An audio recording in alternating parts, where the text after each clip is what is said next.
குடும்பத்தில் அந்நியர் தலையீடு, பிறர் குடும்ப விஷயத்தில் அந்நியர் தலையீடு எல்லாம் கூடவே கூடாது.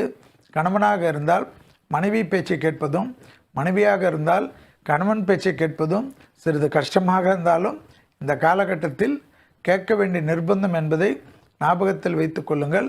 ஜோடியுடன் இருக்கக்கூடிய தெய்வ வழிபாடுகள் முருகர், வள்ளி தெய்வானை, சிவன் பார்வதி, பெருமாள் தாயார் என்று இருக்கக்கூடிய கோயில்களுக்கு செல்வது விசேஷமான பலனை ஏற்படுத்தி தரும்.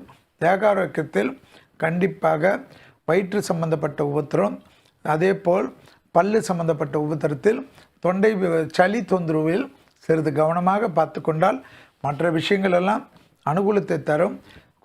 குடும்பத்தில் டக்கு டக்கென்று சுபவிரயங்கள் ஏற்படுவது கண்கூடாக பார்க்கலாம்.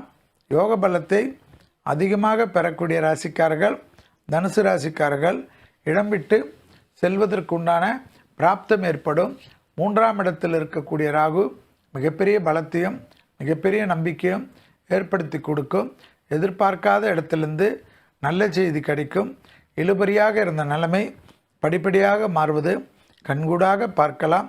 உத்தியோகத்தில் அதிக ஏற்றத்தை பெறக்கூடிய ராசிக்காரர்கள் தனுசு ராசிக்காரர்கள் குரு பார்வையுடன் இருக்கக்கூடிய அமைப்பு என்பதனால் தாய் வழி உறவு, தந்தை வழி உறவு, உறவினர்கள் வருகை, நண்பர்கள் வருகை என்று ஏற்றத்தை பெறக்கூடிய அதி அற்புதமான அமைப்பு என்பதையும் ஞாபகத்தில் வைத்து கொள்ளுங்கள்.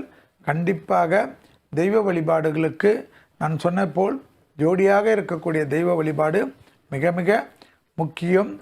செவ்வாய்க்கிழமை மதியம் 1 மணியிலிருந்து 2 மணிக்குள் உணவு தானம் கொடுப்பதுடன் எலுமிச்சை பழ ஊறுகாய் கொடுக்க பணம் இரட்டிப்பாக்கக்கூடிய அற்புதம்.